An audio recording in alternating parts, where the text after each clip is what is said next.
কোনো রকমের ব্লেন্ডার বা ইলেকট্রিক বিটার ছাড়াই আজকে তৈরি করে দেখাবো আমি ঠান্ডা ঠান্ডা কোল্ড কফি। আসসালামু আলাইকুম everyone, welcome to Apsara's mini kitchen.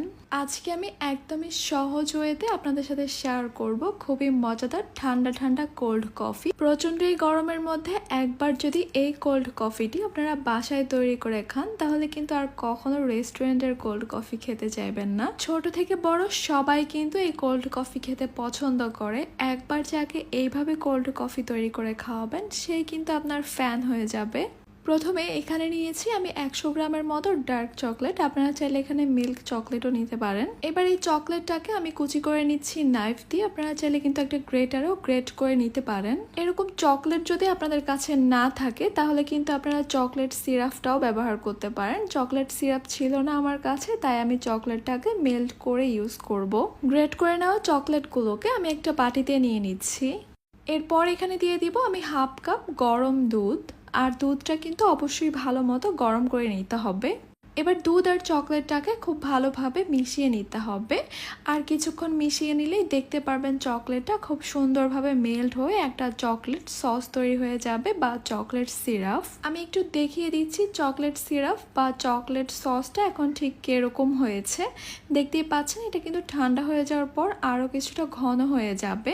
এবার যে গ্লাসে কফিটা সার্ভ করব সেই গ্লাসের মধ্যে আমি এইভাবে চকলেট সিরাপটা দিয়ে একটু ডেকোরেশন করে নিচ্ছি। কফি শপ বা রেস্টুরেন্টে কিন্তু কোল্ড কফিটা ঠিক এভাবেই সার্ভ করা হয়, তবে এটা টোটালি অপশনাল, আপনারা চাইলে অবশ্যই স্কিপ করতে পারেন এই টোটাল ব্যাপারটা। এরপর এই গ্লাসগুলোকে আমি নর্মাল ফ্রিজে রেখে দিব যতক্ষণ পর্যন্ত না আমরা কফিটা তৈরি করছি।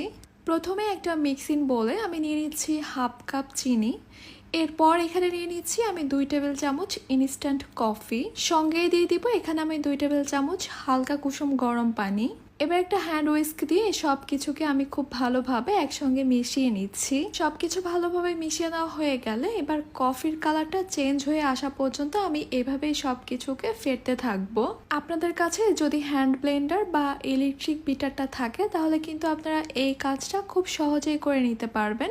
সেক্ষেত্রে আপনাদের সময় লাগতে পারে 3 থেকে 4 মিনিটের মতো। তবে আমাদের সবার বাসায় তো আর হ্যান্ড ব্লেন্ডার বা ইলেকট্রিক বিটার থাকে না, তবে আমার মনে হয় আমাদের সবার বাসায় কম বেশি এরকম একটা হ্যান্ড উইস্ক থাকে। একটু সময় লাগবে, প্রায় 10 থেকে 12 মিনিটের মতো এভাবে অনবরত উইস্ক করতে থাকতে হবে, তাহলেই কিন্তু খুব সুন্দরভাবে একটা ফোমি আর ঘন মিশ্রণ তৈরি হবে। দেখতে পাচ্ছেন আমি প্রায় 7-8 মিনিটের মতো এইভাবে অনবরত ফেটে নেওয়ার পর কিন্তু এখন চিনিটা গলে গিয়ে কফিটার কালারটা কিছুটা চেঞ্জ হয়ে আসছে। তবে আমি আরো বেশ কিছু সময়ের জন্য এটা